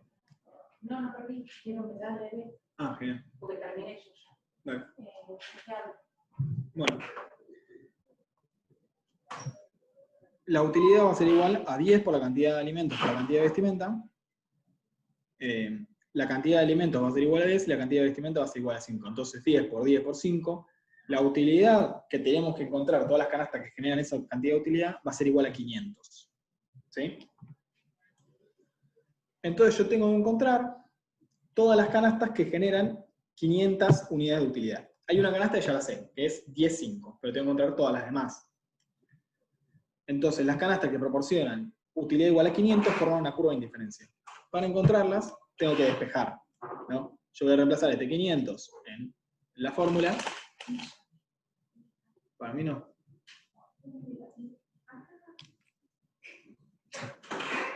¿La cortaste en serio? No, increíble. Lo que voy a hacer es reemplazar utilidad igual a 500 en la fórmula de arriba. ¿Sí? Y esto me va a dar una relación entre la cantidad de vestimenta y la cantidad de alimentos que me generan 500 de utilidad. Esto es lo que hicimos acá abajo. 500 es igual a 10 por alimentos por vestimenta. Despejo vestimenta. 500 dividido 10 alimentos es igual a vestimenta. Acá podría simplificar, ¿no? El 500 con el 10 y me quedaría 50 dividido alimentos es igual a la vestimenta. Esta va a ser la ecuación que me permite graficar la curva de indiferencia, que es lo que me estaba preguntando recién el compañero, no sé ver quién era. ¿Cómo sé yo cuál es la forma de la curva de indiferencia? Bueno, de esta manera. Yo voy a tener una función que va a ser b igual a 50 sobre a, o b igual a 500 sobre 10a, y lo que voy a hacer es asignarle distintos valores a y distintos valores, y eso me va a dar distintos valores de b, perdón. Siempre con utilidad igual a 500, ¿no? Yo ya sé que si a es igual a 10, b es igual a 5, porque de ahí sacamos la fórmula en principio, ¿no? Y pues yo tengo que encontrar las canastas que generan la misma utilidad de 500. Después voy a poner distintos valores de a. Cuando a es igual a 1, b es igual a 50, ¿no? Reemplazo en la función de la curva de indiferencia, 50 dividido 1 es igual a 50. Cuando a es igual a 2, b va a ser igual a 25. Cuando a es igual a 3, va a ser igual a 16,67. Cuando a es igual a 5, b va a ser igual a 10. Y voy a poner el 12,5 porque ya vi más o menos cómo es la forma de la curva de indiferencia. Y me doy cuenta que me da un número redondo, ¿no? 50 dividido 12,5 me da 4. Entonces, ahí lo que tengo es un conjunto de puntos, un conjunto de canastas, ¿no? Las canastas 10,5, las canastas 1,5, las canastas 2,25, las canastas 3,16, etc. Que me reportan siempre utilidad igual a 500. Si yo reemplazo estas canastas en esta fórmula, siempre me va a dar 500.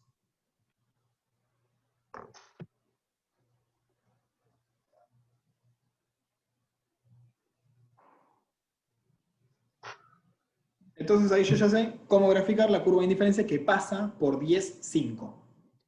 ¿Ok? Profe, pero esos valores de A y de B los tenemos que encontrar nosotros. Porque, ¿cómo sé yo que siempre me tiene que dar 500? 10 y 5 te lo dan en el enunciado, ¿no? Porque la Claro, pregunta eso es, sí. ¿cómo sabes que te tiene que dar 500? ¿Para qué te responde? Ahí. Me refiero a los otros, ¿no? A los de Porque abajo. cuando vos reemplazaste acá 10 y 5, esto te dio 500. Claro, eso sí. Entonces, este 500 lo volvés a reemplazar en la fórmula, despejás, y acá vas probando valores de A.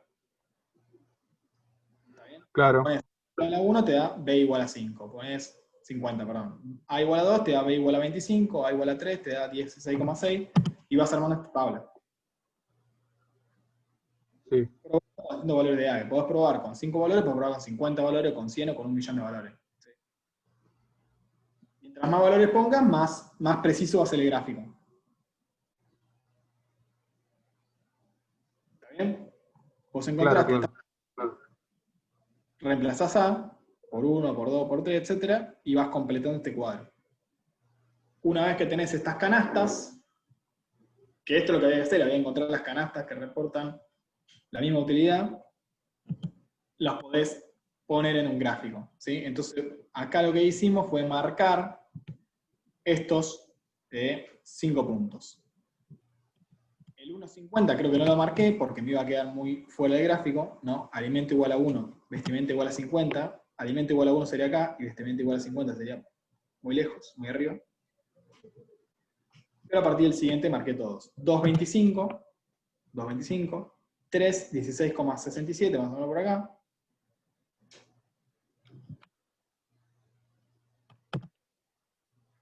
5, 10, 10.5, que era la canasta original que había que encontrar, y 12,54, que sabía que me daba un número redondito que me servía para graficarlo. Tengo estos puntos, entonces simplemente, ¿qué hago? Uno de los puntos, y acá voy a encontrar la forma de la curva de indiferencia. Esto me costó más o menos 1 hora para prepararlo, porque no me salía. Y así puedo graficar la forma de la curva de indiferencia. ¿Bien? Claro. Todo a partir de ¿qué?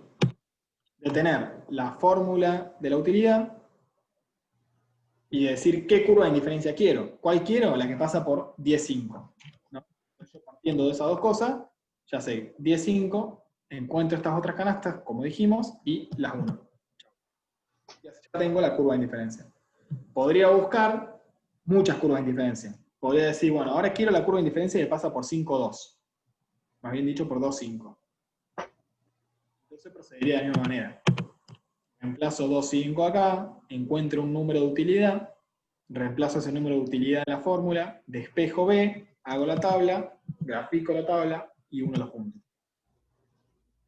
Y podría hacerlo con 20 veces, lo podría hacer y me quedaría todo el mapa de las curvas de indiferencia. ¿Ok? Ustedes van a ver en el ejercicio que lo que le van a pedir es graficar las curvas de indiferencia de dos individuos. Ludmila va a hacer una y la otra, no me acuerdo cómo se llama el otro personaje, y van a tener que graficar para ambos casos. ¿Alguna pregunta de la parte de las curvas de indiferencia? Si no, seguimos.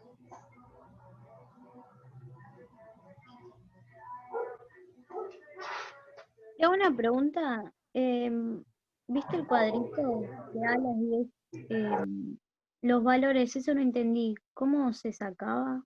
¿O cómo los pones vos? Porque te da solamente el de 10 y 5. Vos te das el de 10 y 5.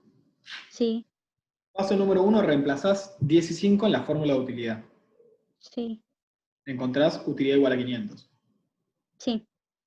Paso número 2, reemplazás 500 en la fórmula original de la utilidad. Sí. Reemplazaste los valores, ahora los valores dejás A y B y reemplazás la utilidad. Con eso, ¿qué encontrás? Encontrás la fórmula de la curva de indiferencia. De esta curva de indiferencia, ¿sí? Que es esto de acá abajo. Sí. En el paso número 2 encontraste esto de acá abajo. Sí. Paso número 3, haces esta tabla. Eso. Distintos valores de A. 1, 2, 3, 5 y 12,5 lo puse yo porque sabía que me iba a dar algo redondo. Pero por ejemplo, Por eso. O 2, sea, 3, 4, nosotros le damos los valores. sí. Listo, listo. Los de A se los dan ustedes y los valores de B salen de acá. Ujú. 50 dividido 1, 50. 50 dividido 2, 25. Está bien, 50 sí. 16,6. 50 dividido 10, perdón, 50 dividido 5, 10. 50 dividido 12,5, 4. ¿Ok? Sí, sí, está bien. Prueban con la cantidad de valores que necesiten para poder verificar. Está bien. Gracias. Obviamente para que les quede más o menos esta forma. Siempre tienen que tener más o menos esta forma. ¿Sí? Profe, ¿el 50 viene de algún lugar o es la fórmula así? ¿Cómo? ¿El 50 viene de algún lugar o es la fórmula esa nomás así? El 50 viene de 500 dividido 10. 500, está bien. Gracias. ¿Sí? Sí, sí, sí. Sería lo mismo poner 500 dividido 10 por A, es lo mismo. ¿Alguna duda?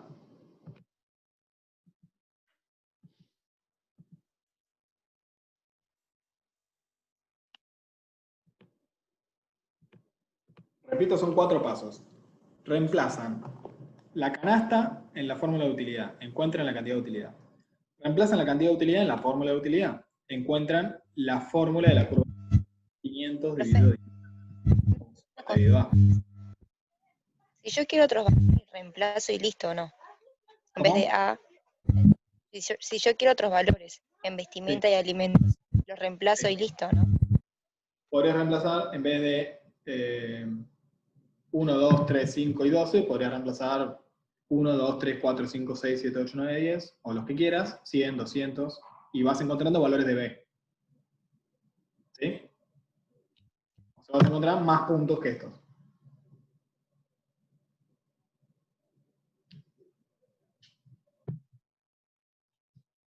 Los valores que quieras. Siempre. Obviamente, si vos pones A y te da B 80.000, y bueno, probá valores de A más grandes, ¿no? Probá con A igual a 10, o probá con A igual a 5. Uno va buscando más o menos para que le queden valores razonables.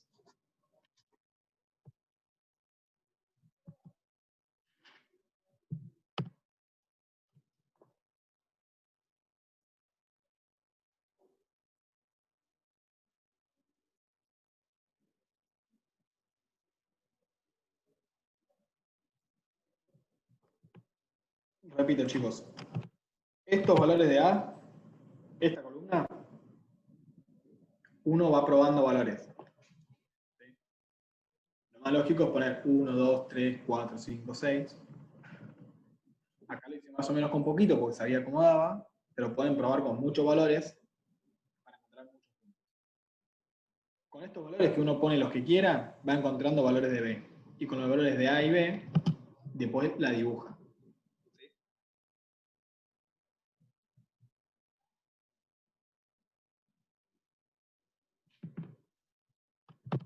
Tengan en cuenta que la curva siempre va a tener que dar más o menos así. Si a ustedes la curva le da muy vertical, prueben con valores de A, en este caso, más grandes. Si le da muy horizontal, prueben con valores más chicos, como para encontrar más o menos la parte del medio. No se pierdan en decir A o B, en este caso es A o B porque es alimentos y vestimenta. Esto podría ser X e Y, podría ser bien 1, bien 2, o podría ser pan y galletitas, P y G, o cualquier nombre, ¿no?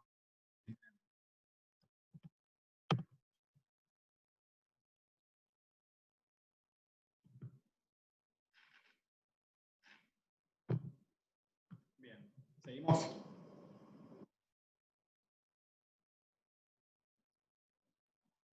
Lo siguiente que vamos a ver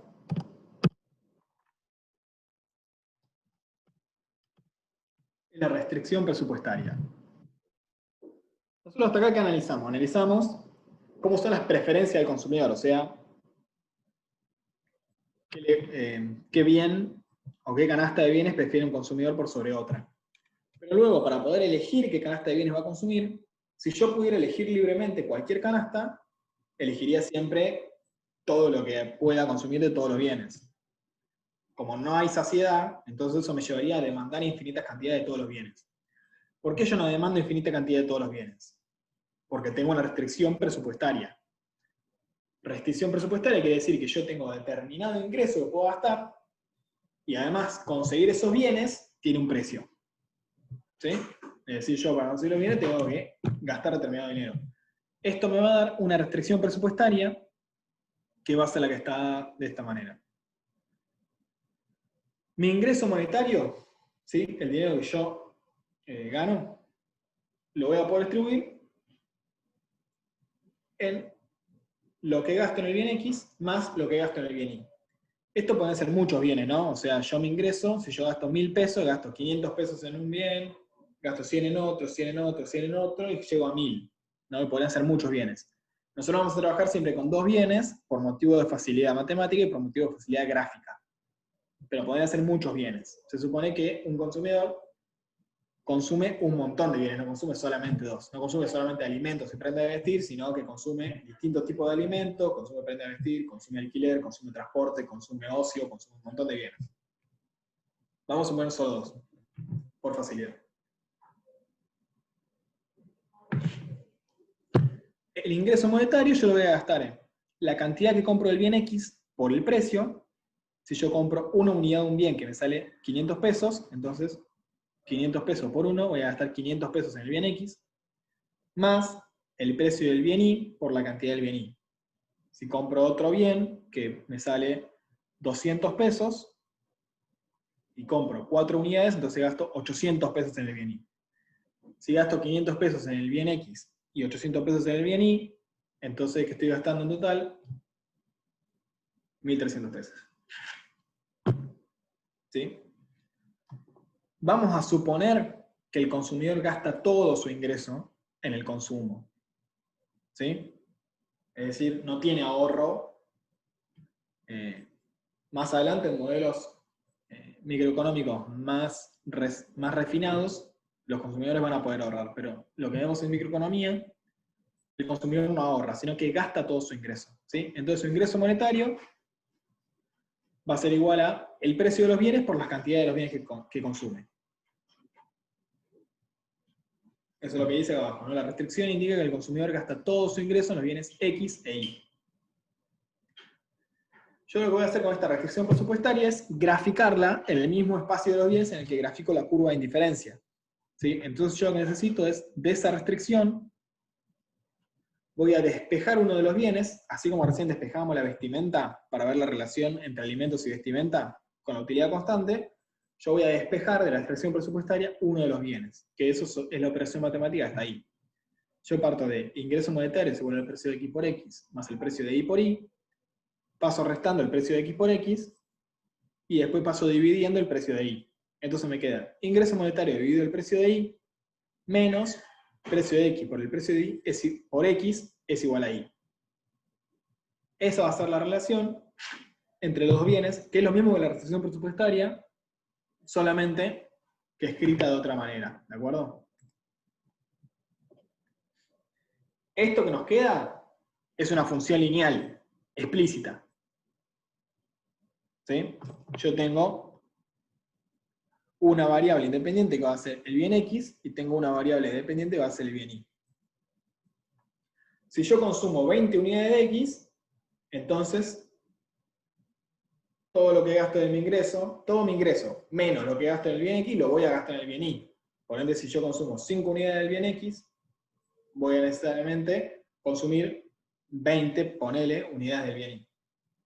Si consumo una unidad del bien X, voy a consumir más unidades del bien Y. Si consumo menos del bien X, voy a consumir...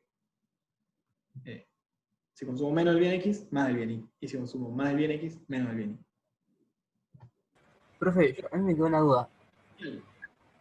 El precio del bien Y, cuando lo pasás para el otro lado, ¿no queda negativo en vez de positivo? No, porque pasa dividiendo. Ah, ahí está. Cuando vos pasas dividiendo no cambia el signo. Cambia cuando vos tenías algo sumando y lo pasás restando. Perfecto. ¿Ok? Sí, sí. Entonces acá me queda una función lineal. ¿Sí? ¿Cómo lo voy a graficar? Como toda función lineal. Fíjense, acá tenemos lo mismo que cuando graficábamos funciones lineales. Tenemos Y es igual a la ordenada del origen menos la pendiente por X. ¿Se acuerdan? Este gráfico es el mismo espacio de bienes que antes, nada más que en vez de prenda de vestir y alimentos tengo bien Y que eran las prendas de vestir, y alimentos, que ahora son el bien X. ¿Dónde va a cortar la restricción? ¿Al eje vertical? En la ordenada del origen. La ordenada del origen es ingreso monetario sobre el precio de I. ¿Qué sería este punto? Este punto sería qué pasa si yo gasto todo mi ingreso en el bien I. ¿Sí? Si yo cobro 1.000 pesos y el precio del bien I es 10, entonces si yo estoy acá es que consumo 0 de X y consumo todo mi ingreso en el bien I. O sea, 1.000 dividido 10 pesos, que es igual a 100 unidades. Esta va a ser la ordenada del origen, que es la ordenada del origen precisamente de la función. La abscisa al origen, matemáticamente es lo mismo de siempre, es la ordenada dividido la pendiente, ¿se acuerdan? Ingreso monetario sobre precio de I, sobre precio de X sobre precio de Y, me va a quedar ingreso monetario sobre precio de X. En vez de pensarlo matemáticamente, piénsenlo de la lógica económica. La abscisa al origen es si yo consumiera todo mi ingreso en el bien X. Si yo consumo todo mi ingreso en el bien X, quiere decir que consumo 0 unidades de Y, y las unidades de Y que consumo, ¿cuánto va a ser? Mi ingreso dividido el precio de X. Si mi ingreso es 1.000 pesos y el precio de X es 5 pesos, entonces voy a consumir 200 unidades del bien X. ¿Ok? Esa va a ser la abscisa al origen. O sea, la restricción corta en el eje vertical, donde el ingreso, en el número del ingreso dividido el precio de Y, y en el eje horizontal, en el ingreso dividido el precio de X. Más fácil imposible, ¿no? O sea, o gasto todo mi ingreso en el bien Y acá, en este extremo, o gasto todo mi ingreso en el bien X en el otro extremo. En el medio, quiere decir que yo mi ingreso lo voy distribuyendo entre los dos bienes, ¿no? A medida que voy de este punto al otro, cada vez gasto menos de mi ingreso en el bien Y y más de mi ingreso en el bien X, hasta llegar al otro extremo. ¿Cuánto va a ser ese cambio? Bueno, igual que cuando veíamos función lineal, va a ser la pendiente. La pendiente en este caso va a ser el precio de X dividido el precio de Y.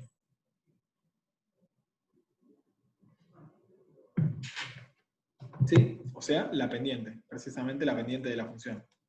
Precio de X dividido precio de Y, que le vamos a llamar la relación de precios. ¿Sí? Si el precio de X es mucho más caro que el precio de Y, la relación de precio va a ser más alta, en valor absoluto, ¿no? Si precio de X sobre precio de Y es muy alto, la relación va a ser más alta, o sea que la pendiente va a ser más alta, o sea que la restricción va a ser más empinada si X es muy caro respecto de Y. Y si X es muy barato respecto de Y, la restricción va a ser muy chata. ¿Ok? Más horizontal va a ser.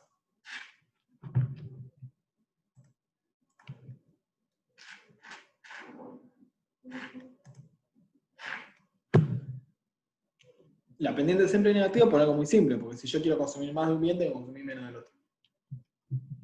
Algo que es evidente para cualquiera que llegue justo a fin de mes, ¿no?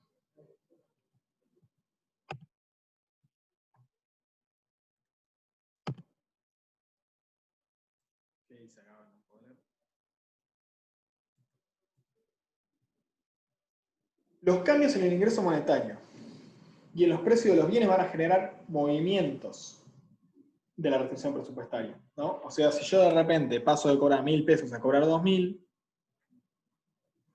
o si sigo cobrando 1.000 pesos, pero cambian los precios de los bienes X e Y, se va a mover mi restricción, se va a cambiar de lugar, ¿no? Se mueve la cancha, como decíamos, desplazamiento de la restricción.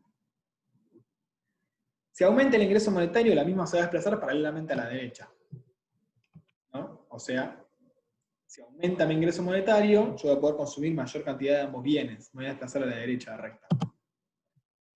Si aumenta el precio de Y, entonces va a bajar la parte vertical de la función, y si aumenta el precio de X, va a bajar solamente la parte horizontal. Ahora lo vamos a ver. Aumenta el ingreso monetario, ¿qué pasa? Yo de repente, en vez de cobrar 1.000, cobro 1.500 pesos, ¿no? Un aumento.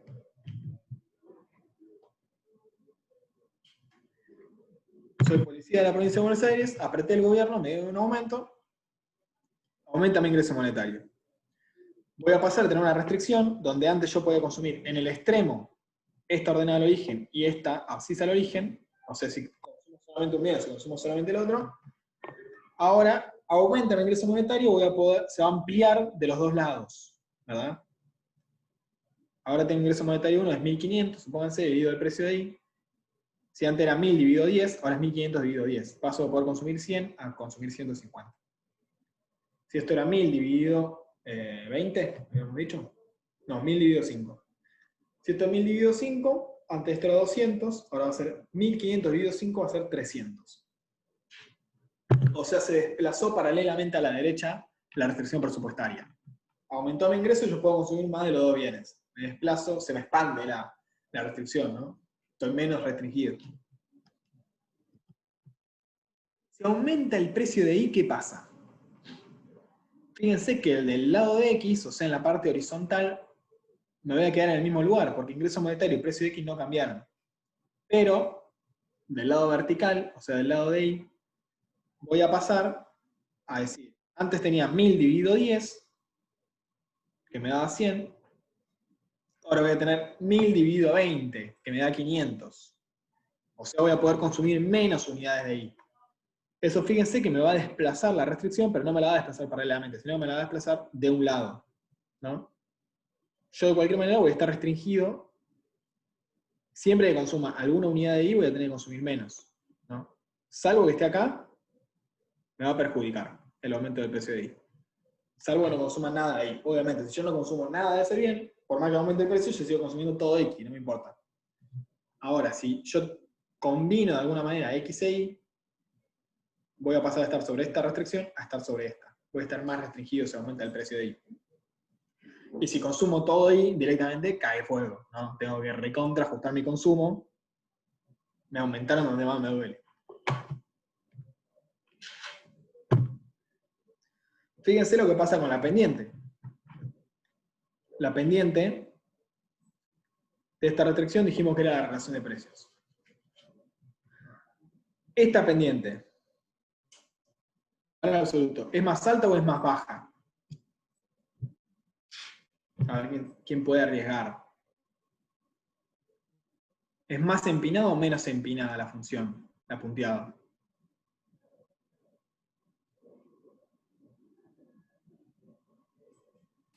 Menos empinada, profe.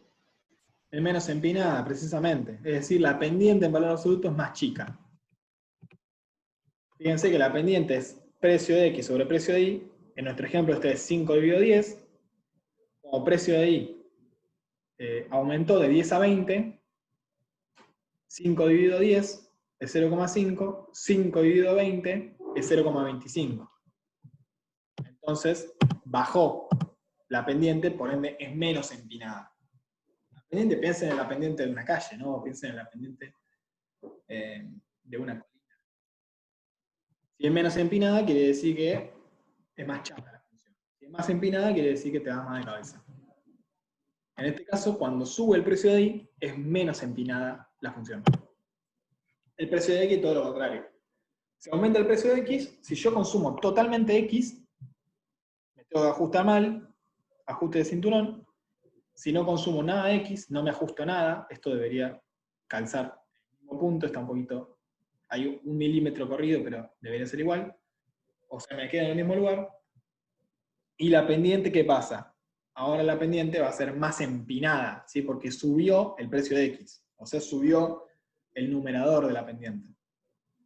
Antes era 5 sobre 10, ahora va a ser 10 sobre 10. Pasó de 0,5 a 1. Siempre en valor absoluto estamos hablando. O sea, la colina ahora es más empinada.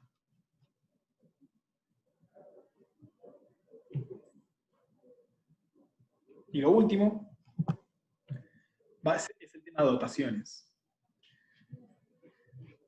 Nosotros podemos analizar qué pasaría si el consumidor, en vez de recibir dinero, o sea, en vez de recibir 1.000 pesos, el consumidor lo que tiene es dotaciones iniciales del bien X y del bien Y. ¿Sí? Esto pasaría, por ejemplo, si el consumidor, en vez de ser un asalariado, fuera un productor. Entonces él produce determinada cantidad de los bienes X e Y y su ingreso en realidad es esa cantidad de producción. En este caso, ¿qué pasa? ¿No? Yo arranco con determinada dotación de bienes, determinada cantidad de X y determinada cantidad de Y, pero quizás yo quiero tener otra cantidad de bienes, entonces voy a tener que vender uno para comprar el otro, ¿no? Yo tengo 10 unidades de X y 5 de Y, y quizás yo quiero tener 8 de X y 6 de Y, entonces tengo que vender y comprar. En este caso la restricción será diferente según la dotación, o sea, yo tendría mayor ingreso si tuviera obviamente una dotación más grande, pero además tendría mayor ingreso si el precio de mi dotación fuera más alto, ¿no? Entonces si yo tengo mucho del bien X y el bien X vale más, entonces mi dotación vale más. Es como si yo tengo más ingresos monetarios. Entonces en este caso, suponemos que, creo que esto también lo saqué de práctico, el consumidor cuenta con 50 unidades de X y 25 unidades de Y. Esta es la dotación inicial. Ya sea porque le cayó del cielo como maná, o ya sea porque lo produjo o lo obtuvo de alguna manera. Los precios son 5 y 4. Entonces lo que uno hace cuando tiene este caso es calcular a cuánto equivale eso en ingreso monetario. ¿Cómo lo hago? Bueno, yo tengo 5 unidades de X que valen 5 pesos y tengo 25 unidades de Y que valen 4 pesos. Multiplico y sumo y eso me da un ingreso monetario de 350. Entonces ahora ya tengo el valor de mi restricción presupuestaria, ¿sí? Porque tengo 350 como ingreso monetario y eso tiene que ser igual a 5 por las unidades que quiero consumir de X más 4 por las unidades que quiero consumir de Y. Lo que voy a hacer esto es despejar Y, básicamente encontrar ingreso monetario dividido precio de Y menos precio de X dividido precio de Y por X. Y esto, en este ejemplo, me va a dar 87,5 menos 5 cuartos. Lo que voy a hacer es graficar esa restricción. ¿Cómo la grafico? Este 87,5 va a ser 350 dividido precio de Y. O sea, dividido 4. 350 dividido 4 me da 87,5. Esto va a ser ingreso monetario dividido precio de X. Fíjense que esto es todo lo que hicimos recién, pero con números. 350 dividido 5 me da 70. ¿Ok? Y ahora vamos a analizar qué pasa cuando aumenta la dotación y cuando cambian los precios. Con eso terminamos la clase. Cuando aumenta la dotación, por ejemplo, si yo en vez de tener 50 unidades de X, paso a tener 70 unidades de X, obviamente que eso me beneficia, ¿no? Yo tenía 50 y 25, y ahora tengo 70 y 25, bueno. Vuelvo a calcular, ingreso monetario, ahora me va a dar 450, y con ese 450 vuelvo a graficar, y fíjense que, como habíamos predicho, se movió a la derecha la restricción presupuestaria. O sea, esto es equivalente a si yo cobro 1.000 pesos y me aumentan a 1.000 y pico. Pero esto cambia. Cuando tengo dotaciones, si cambia el precio de un bien, ¿se acuerdan nosotros cuando veíamos que cambiaba el precio de un bien? Se desplazaba de un solo lado la restricción. Cuando yo tengo dotaciones, va a haber un doble cambio. ¿Sí? En este caso, el precio de X aumenta en 2 pesos. Si yo estoy del lado de X, fíjense que si estoy en ese 70, ese aumento me perjudica porque ahora voy a 64,3, que es 450 dividido 7. Pero si estoy del lado de Y, ese aumento del precio de X me beneficia. ¿Sí? ¿Por qué me beneficia? Porque yo tengo dotaciones. Yo tengo 50 unidades de X y 25 unidades de Y. Si yo quiero consumir solamente Y, ¿qué voy a hacer? Voy a vender mis 50 unidades de X para comprar Y, todo lo que pueda. Entonces el precio de X sube, me beneficia. ¿Se entiende? Me beneficia porque yo soy vendedor de X. Con X compro Y. Entonces si es más caro X, mejor para mí. En cambio, si yo estoy de este lado, me perjudica. Me perjudica porque yo soy comprador de X. Yo tengo 25 unidades de Y y 50 unidades de X y quiero vender las unidades de Y y comprar X. Entonces ahí, si X es más caro, me perjudica. Así que esto es básicamente tema restricción presupuestaria. como les dije, lo último que vimos es si en vez de ingreso monetario yo tengo dotaciones de bienes, y en la próxima clase lo que vamos a hacer es vamos a juntar tema curvas de indiferencia y tema restricción presupuestaria. Y lo vamos a ver todo junto, ¿no? Entonces nosotros vamos a tener un mismo gráfico, vuelvo a la original, en un mismo gráfico vamos a tener esto, la restricción, y vamos a tener la curva de indiferencia. O las curvas de indiferencia. Y vamos a ver cómo decide el consumidor exactamente cuántas unidades de X quiere y cuántas unidades de Y quiere, y si está más cerca de X o más cerca de Y, en función de esas dos funciones. Curva de indiferencia y restricción presupuestaria. Yo tengo que saber cuánto quisiera de los bienes, cuánto es mi preferencia, y tengo que saber cuánto puedo comprar efectivamente. La interacción entre esas dos cuestiones me va a resultar en cuánto efectivamente voy al mercado y digo, quiero 20 unidades de X a 5 pesos. Bien, así que eso es lo que vamos a ver en la próxima clase.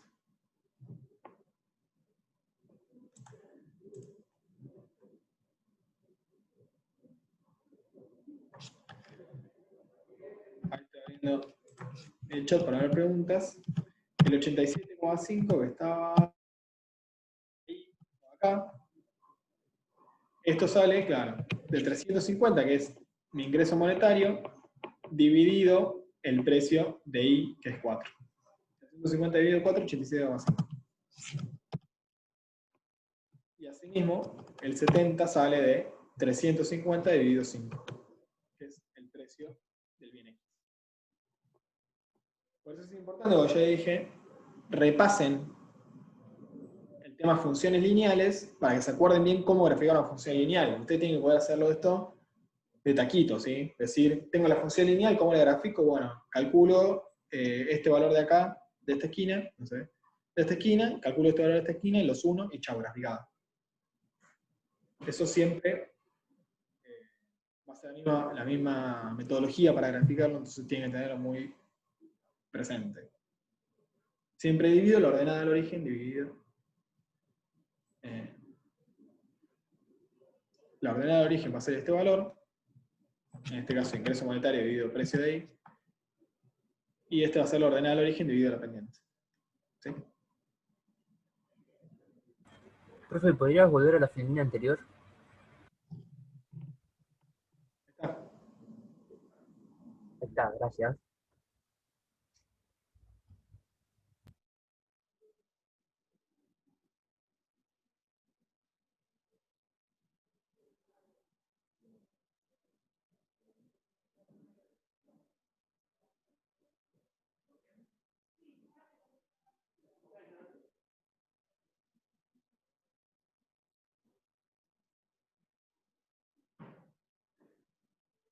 Bueno, dígame si hay alguna pregunta más.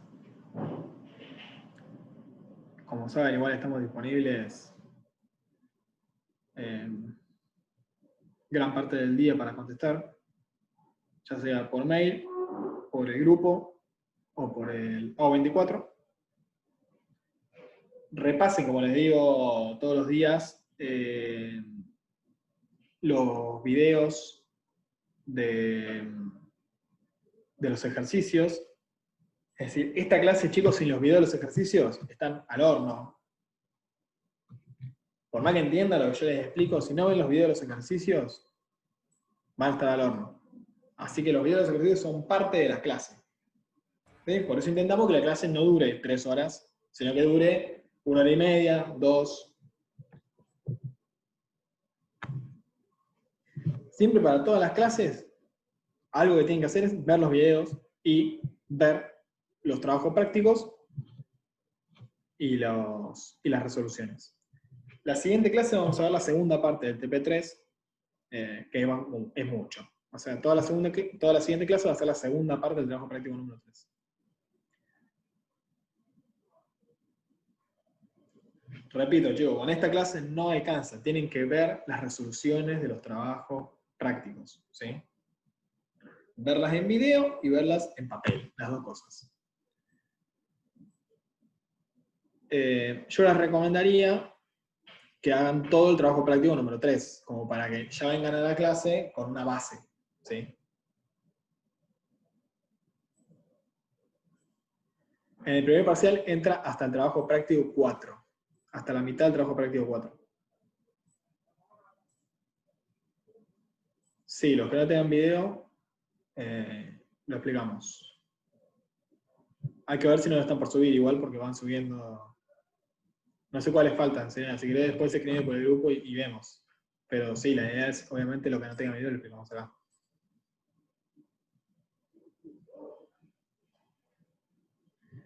El parcial acá no tengo la fecha, pero está colgada en el AU 24, está.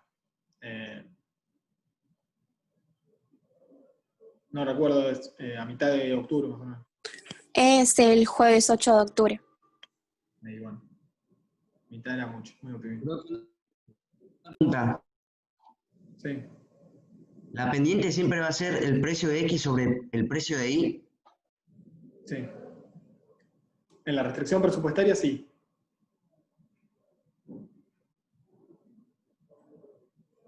Ah, dale, profe, gracias.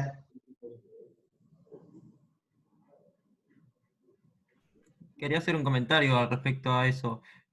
Muchas veces lo que se hace es suponer que el precio del bien Y es 1. Más que nada por una facilidad matemática.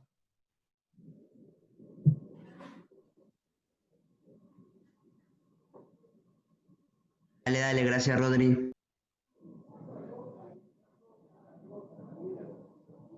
Es un recurso muy usado el tema de usar numerarios, que decir, bueno, reduzcamos todas las unidades a un valor que sea 1. Que en este caso, ¿qué habría que hacer? Habría que dividir 5 dividido 4, entonces voy a decir, bueno, el precio de X es 1,25, que es 5 dividido 4, y el precio de Y es 1. Eso es lo que dice Rodri, entiendo, es eso, ¿no? Es decir, reduzco los dos de manera que sea más fácil toda la matemática.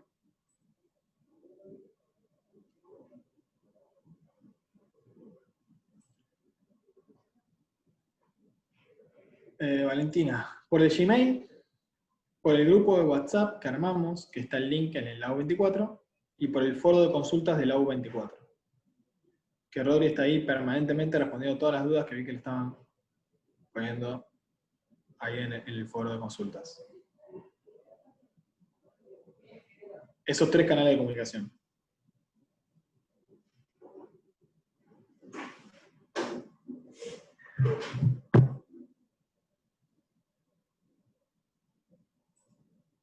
Bueno, si no hay más dudas, chicos,